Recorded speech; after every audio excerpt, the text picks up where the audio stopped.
Jangan lupa subscribe YouTube channel Metro TV News dan jangan lupa nyalakan notifikasinya.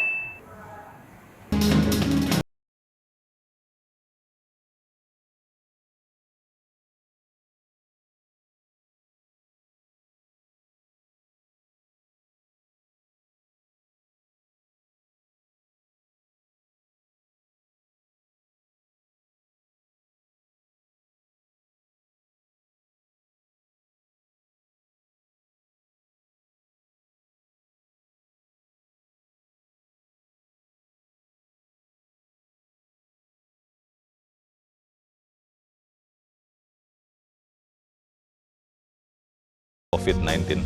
Pemirsa, inilah editorial Media Indonesia edisi spesial ulang tahun ke-20 Metro TV. Hari ini hari Rabu 25 November 2020 dengan tema Terima Kasih Indonesia bersama saya Leonard Samosir. Karena hari ini adalah pemirsa hari yang istimewa, saya pun didampingi oleh 4 Dewan Redaksi Media Group. Yang pertama, yang paling dekat dengan saya adalah Bang Elman Saragih. Bang Elman, selamat pagi. Pagi, Bang. Terima kasih Bang sudah hadir kembali ya. Kemarin di sini, sekarang juga datang. Dan juga di sebelah Bang Elman adalah Bang Don Bosco Salamun. Bang Don, selamat pagi. Selamat pagi, Leo. Sehat-sehat, selamat ulang tahun. Dan kemudian juga ada Bang Gaudensius Suardi. Bang Gaudens, terima kasih sudah hadir. Selamat pagi. Pagi, Leo. Sehat-sehat, selamat ulang tahun juga ya. Sehat selalu. Baik. Dan last but not least adalah Bang Usman Kansong. Bang Usman, selamat pagi. Selamat pagi, Leo. Sehat ya Bang ya? Sehat selalu. Baik, dan pemirsa, kami nanti juga akan menunggu partisipasi Anda melalui sambungan telepon di 021-583-99100 dan Twitter @mediaindonesia. Sebelum kita mengikuti editorial Media Indonesia, kita akan lihat dulu ada satu berita yang menjadi perhatian Media Indonesia untuk hari ini. Yang pertama, ini adalah hari ulang tahun Metro TV. Dan di tahun ini Metro TV mengadakan atau memberikan penghargaan bagi orang-orang yang memberikan jasa ataupun berguna untuk Indonesia. People of the Year 2020. Dan untuk tahun ini Retno Marsudi yang meraih People of the Year 2020 sebagai Menteri Luar Negeri di Indonesia. Kalau melihat ini, saya ingin bertanya sedikit ke Bang Elman. Bang, sebetulnya apa maksud dari pemberian penghargaan ini, dan apakah ini kemudian, mungkin ke Bang Don ya, bagaimana ini diharapkan memberikan kontribusi bagi bangsa kita, Bang Don? Iya, ini tahun yang kedua, Leo. Iya. Tahun lalu yang dapat itu adalah Ibu Sri Mulyani. Oh. Kemudian tahun ini adalah Ibu Menlu. Oke. Memang kita ingin menyajikan kepada publik tentang tokoh yang punya prestasi, tapi juga inspiratif. Iya. Kalau tahun ini Ibu Menteri Luar Negeri yang dapat itu lebih karena selain diplomasi yang rutin biasa dilakukan. Kali ini yang paling menonjol adalah diplomasinya untuk memperoleh vaksin. Dan itu berjalan bersama Menteri BUMN, Erick Thohir dan seterusnya. Tapi dia sangat aktif dan orang mungkin banyak yang tidak tahu. Tetapi dia adalah orang yang selalu duet dengan Erick Thohir untuk diplomasi vaksin ini. Oke, itu yang menjadi sesuatu yang hal menarik. Tapi sebelum kita berdiskusi abang-abang, kita akan langsung ikuti saja editorial Media Indonesia yang pada hari ini bertemakan Terima Kasih Indonesia.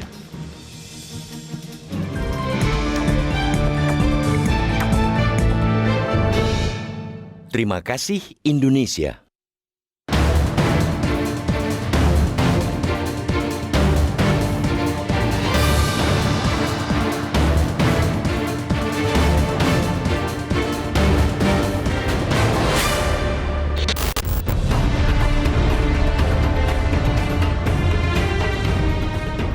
Negara dan warga negara tak mungkin dipisahkan. Ia saling mengadakan dan melengkapi dengan kewajiban dan hak yang saling bertautan. Itulah hakikat yang mesti ditaati bersama-sama agar bangsa ini terus eksis dan berjaya. Kewajiban negara menurut konstitusi ialah melindungi segenap bangsa Indonesia dan seluruh tumpah darah Indonesia. Artinya, negara punya tanggung jawab untuk memenuhi seluruh hak rakyat tanpa terkecuali, tanpa membedakan antara satu dan lainnya. Konstitusi juga tegas mengamanatkan bahwa warga negara punya kewajiban kepada negara. Menaati dan menjunjung tinggi dasar negara, hukum, dan pemerintahan adalah salah satunya. Artinya, warga negara tak boleh hanya menuntut hak tapi mengabaikan tanggung jawab. Pada konteks kewajiban, bolehlah disebut bahwa sampai saat ini negara telah banyak berbuat, sangat banyak upaya yang sudah, sedang, dan akan ditempuh pemerintah sebagai salah satu pengelola negara untuk melindungi dan menyejahterakan rakyat. Benar bahwa upaya-upaya itu belum paripurna. Masih ada kekurangan di sana-sini. Tidak sedikit pula hak warga negara yang belum bisa dipenuhi. Akan tetapi, mesti diakui pula bahwa sudah banyak, sangat banyak malah, pencapaian yang telah dilakukan pemerintah. Hingga setahun, Jokowi Ma'ruf Amin memimpin Indonesia sebagai kelanjutan pemerintahan Jokowi Yusuf Kala 5 tahun sebelumnya. Prestasi demi prestasi ditorehkan. Laporan kantor staf presiden misalnya menyebutkan beragam program untuk membentuk manusia yang tangguh menunjukkan hasil positif. Indeks pembangunan manusia meningkat di berbagai sektor. Bayi yang lahir pada 2019 memiliki harapan hidup hingga 71,34 tahun atau lebih lama, 0,56 tahun ketimbang mereka yang lahir 4 tahun sebelumnya. Pun di bidang pendidikan dan upaya mengatasi pengangguran. Prestasi lainnya juga terpampang gamblang di sektor infrastruktur dan energi yang berkeadilan, atau kegigihan pemerintah mereformasi birokrasi dan regulasi yang selama ini konsisten menghambat investasi. Patut pula dicermati keteguhan pemerintah untuk meneguhkan kembali Indonesia sentris. Pembangunan berkeadilan yang merata, memprioritaskan daerah pinggiran dan menjadikan kawasan timur Indonesia sebagai perhatian utama layak diapresiasi. Buktinya, pada 2015 tercatat ada 122 daerah tertinggal, tapi kini tinggal 62 daerah. Segudang pencapaian itu memang bukan hasil dari kesukarelaan, melainkan wujud pemenuhan kewajiban. Namun, sangat tidak elok jika menegasikannya begitu saja. Bangsa ini dikenal dengan tradisi luhur, yakni tradisi berterima kasih. Kepada siapa saja yang telah membantu, kita semestinya mengucapkan terima kasih.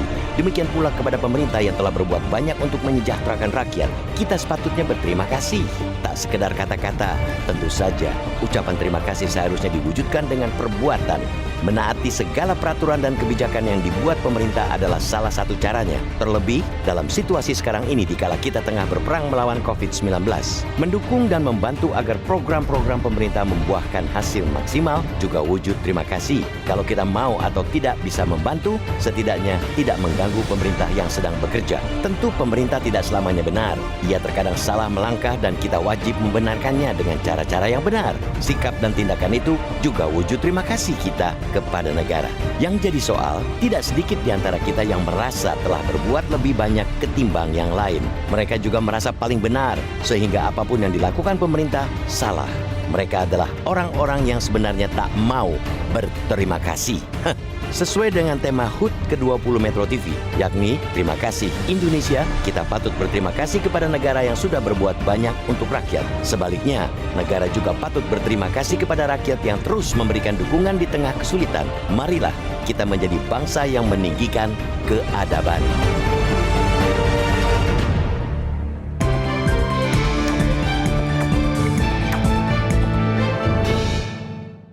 Anda nanti juga bisa ikut menyatakan pendapat Anda terkait dengan tema spesial pada pagi ini, pemirsa. Namun untuk saat ini tetaplah bersama kami.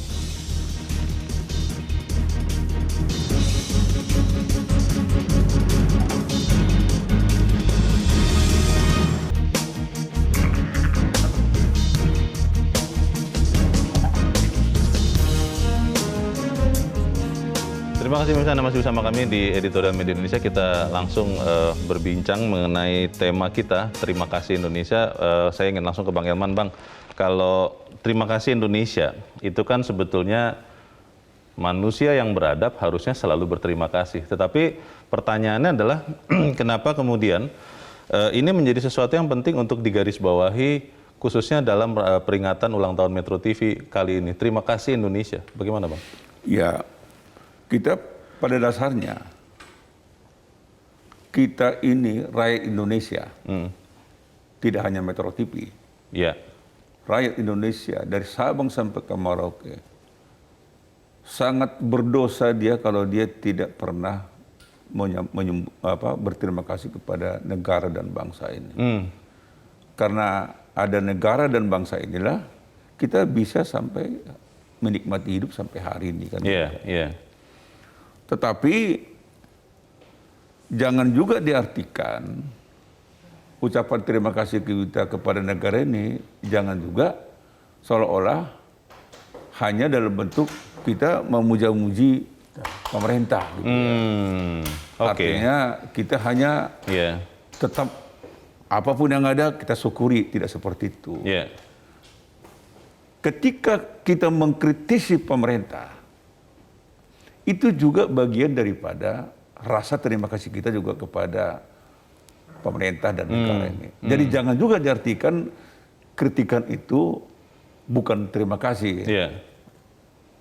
Yang nggak boleh itu nyinyir. Nah itu nggak boleh. Nyinyir, dengki, bahkan tidak pernah memuji mengapresiasi prestasi pemerintah. Itu bukan warga negara yang baik. Bang, saya ingin ke Bang Don. Bang Don, di era sekarang ini kan keterbukaan, Bang. Betul. Media sosial katanya sudah merajai begitu rupa. Yang tadi Bang Elman katakan bahwa nyinyir itu tidak boleh. Sering beda-beda tipis dengan kritik yang membangun begitu. Nah, untuk menyikapi kondisi seperti sekarang, itu bagaimana kita tetap bisa memberikan sumbangsih yang konstruktif, tapi kemudian tidak merusak bangsa ini? Ya tadi Bang Elman sudah menjelaskan kenapa kita berterima kasih. Saya kira banyak alasan dan sebagai media tetap kita kritis, tetapi adalah sebuah keharusan moral atau etis untuk menyampaikan terima kasih. Dalam konteks 20 tahun Metro TV, ini adalah perjuangan yang panjang sebetulnya. Dan di tengah-tengah situasi 20 tahun, kita up and down dan seterusnya, ternyata kita masih tetap eksis. Dan kenapa kita tetap eksis? Karena Indonesia, kira-kira gitulah. Dan itu makanya kita berterima kasih. Memang jadi soal adalah, misalnya setelah 20 tahun, tadi pertanyaan Leo, bagaimana gitu ya. Ini sebetulnya kita ini di situasi sosmed dan new media yang begitu gaduh. Sebetulnya kalau Metro TV mau ikut gaduh, itu adalah sebuah pekerjaan yang gampang. Tetapi apa yang kita lakukan selama di tahun yang ke-20 ini, kita berusaha untuk menjadi clearing house tentang fakta yang benar, mana yang tidak, mana yang valid, mana yang tidak. Sekali lagi kalau mau ikut gaduh, itu bukan sesuatu yang sulit dalam jurnalisme ya. Jadi tetapi kita mencoba untuk itu, karena itu orang akan tahu mana yang benar dan mana yang tidak. Sosmed itu betul-betul luar biasa, betul-betul luar biasa mempengaruhi, termasuk mempengaruhi cara kerja media, termasuk Metro TV dan media group lah. Tetapi kita selalu berusaha untuk menjadi tempat di mana mereka bisa mendapatkan kebenaran yang sesungguhnya. Maka ketika 20 tahun, usaha kita, apa yang kita capai dari senior Bang Elman, kemudian ada Usman yang juga pernah di Metro TV dulu, lalu kemudian ada Gaudens dan teman-teman senior yang lain, kita sampai pada kesimpulan bahwa saat ini kita harus menjadi andalan informasi untuk Indonesia dan reliable gitu. Dan itu yang kita capai pada usia 20 tahun. Bang Gaudens, ini kan bukan pilihan yang mudah ya. Sebagai media harus menyuarakan yang benar, tapi di sisi yang lain kan sebagai usaha juga harus bisa survive. Bagaimana kemudian ini dimainkan oleh media group, oleh media Indonesia dengan editorial? Karena kan ketika kita bicara editorial, mungkin ini satu-satunya program yang menyatakan sikap dari media group untuk bangsa Indonesia. Bagaimana Bang Gaudens? Ya, editorial itu kan pada intinya menyatakan sikap institusi, tetapi secara sadar pula kita memilih bahwa kita bukan pemilik monopoli kebenaran. Karena itu kebenaran itu kita tawarkan di ruang publik, dan publik dengan acara bedah editorial di Metro TV bersuara, boleh menyatakan setuju, boleh menyatakan tidak setuju. Itulah hakikat demokrasi. Atau dalam bahasa lain, di dalam demokrasi itu menyelesaikan persoalan itu bukan dengan otot tapi dengan otak. Editorial itu adalah otak sesungguhnya. Dengan cara seperti itulah kemudian dipilih ya editorial ini. Dengan kesadaran penuh. Jadi media group punya kesadaran penuh, menyatakan dirinya bukanlah monopoli kebenaran. Tetapi kebenaran itu didiskusikan secara terbuka di ruang publik, dibawakan di ruang publik, dan membiarkan pemirsa, pembaca media Indonesia untuk mengkritik balik. Boleh setuju, boleh tidak. Ini saya ingin langsung ke Bang Usman. Bang, sebagai Ketua Dewan Redaksi Media Group, tentunya ketika memilih editorial kan banyak sekali pilihan setiap harinya. Dan kalau kita kaitkan dengan tema ulang tahun Metro TV, Terima Kasih Indonesia, yang mana yang menjadi prioritas pertimbangan, Bang? Apakah karena ini sedang ramai dibicarakan, tapi mungkin kalau kita angkat kemudian menjadi sesuatu yang buruk untuk bangsa ini, atau tetap yang paling penting adalah sesuatu yang baik untuk bangsa, walaupun mungkin tidak begitu populer begitu. Bagaimana, Bang Usman? Iya, yang pertama kita ini selalu diajarkan untuk mengucapkan 3 hal. Terima kasih, maaf, tolong. Iya, iya. Dan kenapa kita selalu diajarkan? Karena memang kita susah mengatakan 3 hal ini. Dengan mengatakan terima kasih sebetulnya kita bersyukur, bukan pasrah. Tadi seperti dikatakan Bang Elman. Dengan berkata terima kasih kita dengan segala kerendahan hati, itu menyatakan bahwa keberadaan Metro TV itu juga tidak terlepas dari kontribusi negara ini. Dari pemerintahan ini kan seperti itu. Nah, kenapa Metro TV atau Media Group kemudian memilih terima kasih? Ya, selain kita berterima kasih, kita juga mengajak masyarakat juga untuk berterima kasih kepada negara yang telah memberikan berbagai hal. Nah, terkait editorial, kita sudah punya garis yang tegas. Kita dalam hal ini berpihak kepada kebenaran, tetapi kebenaran bukan monopoli kita, karena itu kita sampaikan di ruang publik. Kebenarannya itu bisa kebenaran filosofis, bisa kebenaran hukum, bisa kebenaran ideologis, itu jadi patokan kita dalam membahas berbagai tema. Temanya bisa yang sedang ramai, ya, tetapi bisa juga yang sifatnya reflektif. Ya, tidak sedang jadi pembicaraan umum, tapi ini penting bagi kita untuk merefleksikan diri kita, bangsa ini seperti apa. Jadi kita memang mendiskusikan betul-betul temanya seperti apa. Apakah yang sedang ramai, apakah yang sifatnya reflektif. Artinya yang ini tema yang everlasting begitu ya, yang abadi, yang selalu ada setiap hari begitu. Menyatakan kebenaran itu di sisi lain membuat yang tidak benar terbuka juga, abang-abang. Dan itu tentunya dalam perjalanan 20 tahun Metro TV berdiri bukan sesuatu yang mudah juga. Nanti saya mau bertanya bagaimana impact yang mungkin kurang nyaman juga untuk tempat ini, tapi kita harus jeda dahulu dan bisa tetap bersama kami. Editorial Media Indonesia segera kembali.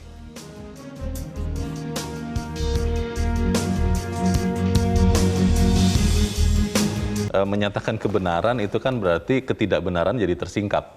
Dalam pengalaman menyatakan kebenaran sebagai bentuk terima kasih Indonesia, bagaimana efek atau dampak dari editorial ini yang selama ini dirasakan, Bang? Ya, yang pertama-tama yang harus dikatakan bahwa menyatakan kebenaran itu sebuah pilihan ya. Bisa saja kita berbohong, tetapi kita memilih untuk berterus terang. Editorial itu ciri khas paling utamanya itu tidak bertele-tele, langsung to the point, salah dikatakan salah, benar dikatakan benar. Bahwa ada dampak, iya. Tetapi dampak itu tidak membuat ciut nyali. Mengapa? Karena memang tujuan utamanya itu adalah kita memberi kontribusi, sekecil apapun kontribusi untuk negeri ini, di dalam menyampaikan kebenaran.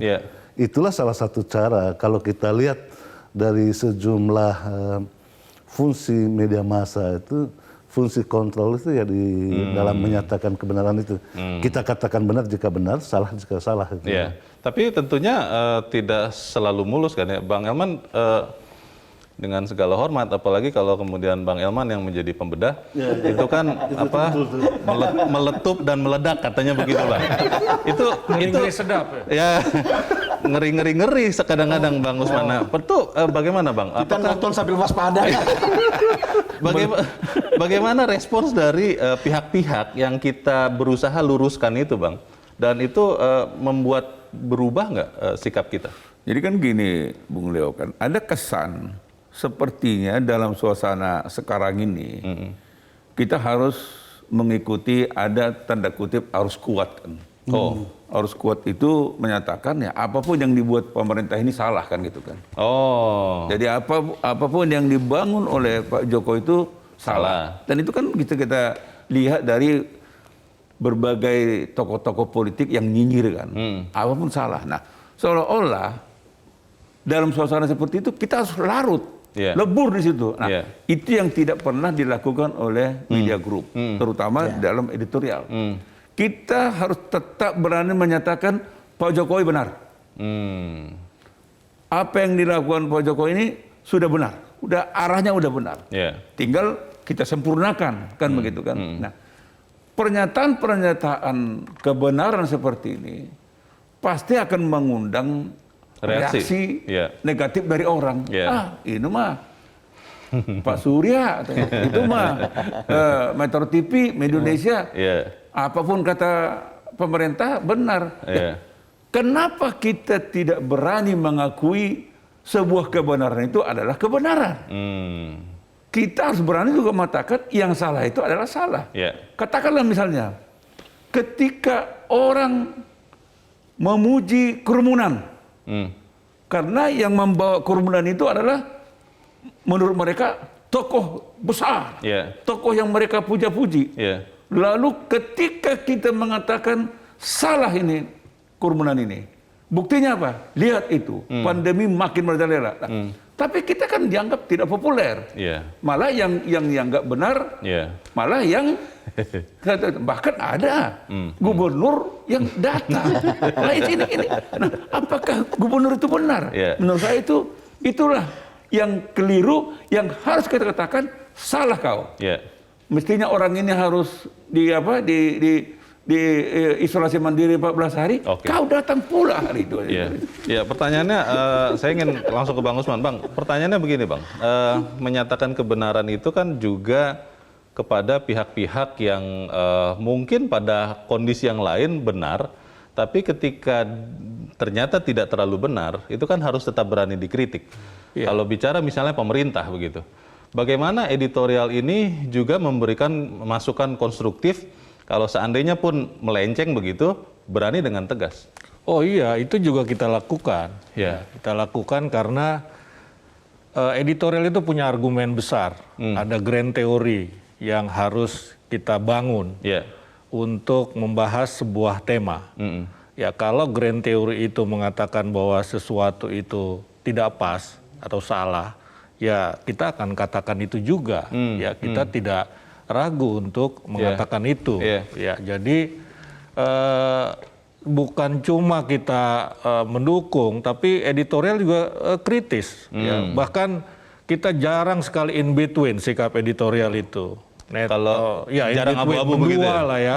Tidak jelas sikapnya. Editorial itu sikapnya jelas, mengkritik bahkan sangat keras atau mendukung, bahkan mendukung juga dengan tegas begitu. Nah, ada sesekali, tetapi saya kira jarang kita itu in between mendua begitu, tidak jelas sikapnya. Jadi kejelasan sikap itu istilahnya itu menjadi ideologi dari editorial, dan tentu saja tadi sekali lagi berdasarkan kebenaran ideologis, kebenaran filosofis, kebenaran hukum, kebenaran politis, itu semua kita bangun untuk menuntun publik ya bahwa seharusnya seperti ini, idealnya menurut kami. Tentu saja publik boleh men-challenge kan, mereka boleh telepon begitu loh, untuk menyatakan ketidaksetujuan. Pertanyaannya Bang Don, ada orang mengatakan kita sebagai orang timur, kadang-kadang kalau yang terlalu straight to the point, kebenaran dinyatakan apa adanya, as is, itu suka tidak nyaman begitu. Nah, apakah memang kemudian sebagai ungkapan terima kasih ke Indonesia, kepada pemerintah yang memang sedang berbuat dengan baik, kita harus terus membungkus dengan halus begitu kritikan itu, atau seperti apa Bang Don? Kebenaran itu betapapun pahit harus dikatakan, Leo. Saya kira kan ada ungkapan yang mengatakan begitu. Editorial Media Indonesia di Metro TV itu adalah salah satu brand yang bagus. Itu benchmarking yang kuat untuk Metro TV. Karena itu terus dikembangkan dan terus dipertahankan. Yang ingin kita katakan adalah, tadi kan saya bilang Metro TV dan termasuk Editorial Media Indonesia itu semacam clearing house. Di era sosmed ini, itu berkembang apa yang disebut dengan post-truth. Orang percaya pada apa yang ingin mereka percaya, bukan pada apa yang seharusnya mereka percaya. Jadi karena percaya pada apa yang ingin mereka percaya, apa saja informasi sosmed yang sesuai dengan keinginannya, betapapun itu palsu, betapapun itu sebuah fake news, orang tetap percaya. Nah, Metro TV melalui termasuk melalui editorial media Indonesia, itu menjadi clearing house untuk mengatakan kebenaran yang sesungguhnya. Betapapun pahit, termasuk tadi kalau Bang Elman bilang, kalau memang pemerintahnya benar, katakan benar. Itu bisa berlawanan dengan mainstream, bisa berlawanan dengan arus pendapat atau arus sikap umum begitu. Tapi keberanian untuk mengatakan ini adalah salah satu ciri Metro TV dan termasuk melalui editorial media Indonesia ini sebagai salah satu penghubung kita dengan publik dan dengan fakta yang ada di lapangan. Sekali lagi era post-truth ini membutuhkan program-program atau informasi yang betul-betul secara faktual itu benar. Gitu. Dan misalnya begini, tadi sudah dibilang bahwa editorial itu juga terbuka untuk kemudian jadi wacana umum, makanya dikatakan ke depan umum. Memang seharusnya begitu gitu. Kebenaran itu tidak bisa dikuasai secara tunggal gitu. Setiap orang bisa melihat, tapi kebenaran itu kan sebetulnya satu gitu. Cuman orang bisa melihatnya berbeda-beda. Nah, yang menjadi menarik adalah Metro TV melalui salah satunya melalui editorial media Indonesia itu mematangkan wacana demokrasi, menyampaikan pandangan yang elegan dari berbagai sisi, begitu juga melalui talk show-nya, sehingga orang itu kita berharap nih orang itu tercerdaskan. Orang punya pilihan A, B, C, D. Kita tidak memaksa untuk kemudian mereka mengikuti kita. Tapi mereka punya pilihan-pilihan yang reliable untuk kemudian jadi sikap dalam kehidupan atau dalam kehidupan bersama atau berbangsa gitu. Baik, bukan karena secara usia yang paling senior, tapi saya ingin bertanya ke Bang Elman. Bang, ada yang mengatakan bahwa mulai banyak, terutama dikatakan anak-anak muda di Indonesia yang suka lupa sejarah dan akhirnya menganggap bahwa hidup di Indonesia itu ya taken for granted begitu ya, sudah memang sudah seharusnya beginilah, sehingga tidak merasa harus berterima kasih kepada Indonesia. Kalau Abang apa melihat seperti itu, Bang? Ya, memang orang akan menyalahkan apa namanya kurikulum pendidikan juga ya.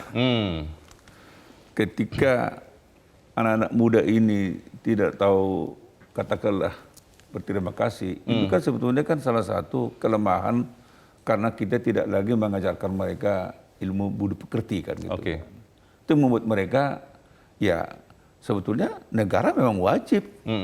Jadi kalau negara memberi saya begini, memang itu kewajiban negara. Itulah anggapan sekarang. Padahal sebetulnya itu nggak benar. Tadi saya setuju dengan apa kata Bung Usman sebetulnya kan. Memang negara ini sudah mulai lagi mengajarkan dari rakyat ini supaya mau dah berterima kasih. Dan tidak hanya kepada anak-anak muda kita ajarkan ini, terutama pada kaum tua juga. Ada juga Bang ya? Karena kaum tua ini juga yang mencoba mengajarkan yang tidak baik. Mereka ini coba, sekarang ini kan musimnya, habis dia menjabat, bukan berterima kasih, dia malah balik nyinyir dia. Sepertinya ketika dia menjabat, dialah yang paling benar, paling bersih. Bahkan ada pejabat ketika dia setelah tidak lagi menjabat, dia bilang ini PKI udah bangkit lagi. Lah dulu dia menjabat kemana saja? Kemana saja kau? Nah, ini. Nah inilah yang kadang-kadang membuat anak muda ini juga bukan benar juga ya. Ngapain kita berterima kasih? Karena teladan dari yang lebih senior. Leo bisa bayangkan, orang sudah menjabat bahkan 5 tahun, 10 tahun, ada yang menteri, ada gubernur, ada tiba-tiba dia tidak menjabat, nyinyir. Wah, ekonomi kita sekarang udah oleng. Kita sekarang negara paling banyak utang. Padahal dia dulu pernah menteri, waktu dia ada menteri, dia bilang, udah benar ini. Tapi ketika dia tidak menteri, udah salah. Terima kasih negara pada pejabat itu pun ditolak. Ditolak, ada, itu kan penghargaan. Itu kan sebenarnya bentuk terima kasih negara kepada bekas pejabat itu toh. Ada yang tidak mau terima juga begitu. Itu dia. Jangankan bilang terima kasih. Baik, abang-abang kita harus jeda lagi, tapi nanti di bagian terakhir saya akan minta pesan dari kita semua. Karena kita juga bagian dari bangsa Indonesia, bagaimana berterima kasih. Tapi kita harus jeda dahulu, dan pemirsa tetap bersama kami, Editorial Media Indonesia, segera kembali.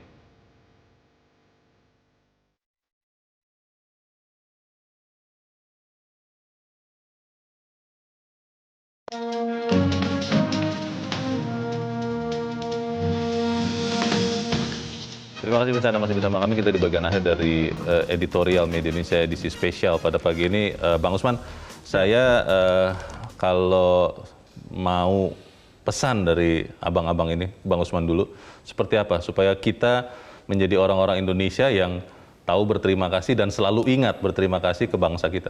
Ya, jadi sebagai rakyat kita tentu saja boleh menuntut kepada negara, boleh kritis terhadap negara, tetapi jangan overdosis.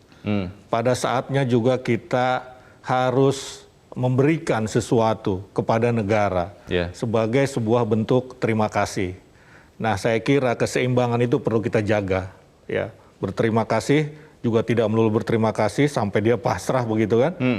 Tetapi kita tetap boleh menuntut, cuma ya diseimbangkanlah dengan berterima kasih, artinya membantu, menolong, memberi kontribusi kepada negara ini dalam bentuk apapun yang bisa kita lakukan. Saya kira itu. Baik, terima kasih Bang Usman. Bang Goden, seperti apa Bang berterima kasih ini Bang? Ya, berterima kasih itu dimulai dari hal-hal yang kecil, sederhana, yang praktis. Memakai masker itu salah satu berterima kasih kepada negara. Mengapa? Karena dengan memakai masker tidak hanya menyelamatkan nyawa sendiri, tetapi juga menyelamatkan nyawa orang lain. Hari ini Indonesia sudah 500.000 lebih yang positif COVID, udah puluhan ribu orang yang meninggal. Apakah kita masih mau menambah itu, atau apakah kita mau menjadi bagian dari penyebaran COVID-19 ini? Tentu tidak. Itulah salah satu bentuk konkret kita berterima kasih kepada negara. Jangan yang muluk-muluk terus, tetapi dimulai dari diri sendiri, dari perbuatan, atau dan kata lain, bukan hanya kata-kata itu terima kasih, tetapi perbuatanmu. Jadi khotbah yang paling bagus itu adalah perbuatan. Oke, baik. Terima kasih Bang Goden. Tanpa mengurangi kesempatan untuk Bang Don, tidak berkhotbah, tapi seperti apa Bang pesannya supaya kita bisa berterima kasih? Pertama, penonton perlu tahu bahwa Media Indonesia dan Metro TV itu saudara kembar. Oh ya. Dari segi usia, senior Media Indonesia 50 tahun dan sekarang Metro TV 20 tahun. Tapi ini saudara kembar yang dalam prakteknya kita harus konvergen. Nah, tema Metro TV 20 tahun ini adalah terima kasih Indonesia. Kita ingin menyampaikan, ya tadi itu, kita ada di 20 tahun itu karena berbagai persoalan dan karena berbagai hal, entah keuntungan, entah persoalan selama 20 tahun ini. Karena itu, jadi kalau sudah Metro TV sampai 20 tahun itu kan diantar oleh para penonton setia, diantar oleh para partner bisnis, diantar oleh para pengeritik kita gitu, diantar oleh bahkan ada yang membuli kita. Tetapi yang kita harapkan adalah kita berterima kasih kepada mereka semua karena kita sudah bisa sampai di sini gitu. Toh sampai di sini, lalu kemudian kita mau supaya penonton percaya karena kita betul-betul berusaha sekeras tenaga dan sekuat pikiran secara profesional menyampaikan informasi yang valid, yang handal, lalu kemudian wacana demokrasi yang juga matang, yang kemudian kita berharap penonton dan rakyat Indonesia menjadi lebih cerdas. Gitu. Itu harapan kita. Itu harapan kita. Gitu. Baik, terima kasih Bang Don. Bang Elman, pesan untuk kita semua Bang, karena kita semua juga bagian dari bangsa Indonesia untuk selalu ingat berterima kasih. Bagaimana Bang? Iya, kita ini harus paham ya, bahwa tidak ada negara itu yang maju karena nyinyir. Itu udah pasti tuh. Jadi negara itu harus dibangun dengan kritik, tetapi juga harus ada juga kesiapan masyarakat juga untuk mengucapkan terima kasih. Kritik dan terima kasih harus seimbang. Terserah. Tapi nggak boleh misalnya kritik lebih banyak, terima kasih kecil. Jadi kasih aja seimbang. Ya kritik, terima kasih. Dengan kita menjaga keseimbangan ini, saya percaya negara ini pasti akan lebih bagus. Saya merasa aneh kalau ada orang yang sejak dia bangun sampai dia tidur lagi pikirannya hanya untuk nyinyir aja gitu. Saya nggak tahu nih orang ini masih sehat nggak? Dan mungkin orang ini lebih bagus dibawa dulu ke dokter jiwa mungkin. Karena jujur aja, sampai saya bertanya-tanya, apakah tidak pernah orang ini melihat sekecil apapun prestasi yang dilakukan pemerintah? Atau mungkin belum pernah bepergian keluar Indonesia jangan-jangan Bang. Jarang piknik maksudnya. Kalau saya mengatakan sebetulnya andai kata orang ini diberikan sesuatu, jabatan atau apa, mungkin dia tidak nyinyir lagi. Langsung berterima kasih. Terima kasih. Atau tetap nyinyir karena pengen jabatan lebih tinggi, Bang. Oh, oke. Tapi kembali lagi terakhir Bang, bagaimana supaya kita semua tetap selalu ingat Bang, jangan kemudian seperti tadi dugaan bahwa ketika dalam posisi yang diuntungkan berterima kasih, begitu tidak ada posisi lagi langsung tidak berterima kasih. Ya, sebetulnya kan kita kan diajarkan oleh keyakinan kita masing-masing. Ya. Hidup ini harus bersyukur. Hidup ini tidak akan bisa hanya karena bermodalkan bersungut-sungut. Baik. Jadi biasakanlah hidup setiap hari itu bersyukur, bersyukur, bersyukur. Iya. Berterima kasihlah, bersyukurlah, maka rezekinya ditambah. Tidak ada keburukan yang sempurna. Oke. Jadi selalu ada sisi baik yang bisa dilihat dari keburukan. Sama seperti kebenaran, tidak ada kebaikan yang juga sempurna. Ada selalu sisi yang mungkin negatif, tapi orang harus melihat itu secara seimbang dan objektif. Begitu. Baik. Itu mengakhiri editorial pagi ini. Saya berterima kasih ke Bang Usman Kansong, Bang Gaudensius Suwardi, Bang Don Bosco Salamun, dan Bang Elman Saragih. Dan pemirsa, terima kasih harusnya diwujudkan tidak hanya dengan kata-kata, tapi dengan perbuatan. Menaati segala peraturan dan kebijakan yang dibuat pemerintah, salah satu caranya. Hal ini jadi penting, terlebih dalam situasi sekarang ini saat kita tengah berperang melawan COVID-19. Semoga pandemi ini segera berlalu dan tetaplah selalu mengingat untuk berterima kasih untuk bangsa kita. Saya Leonard Samosir, terima kasih Anda sudah menyaksikan. Terima kasih Indonesia, selamat pagi.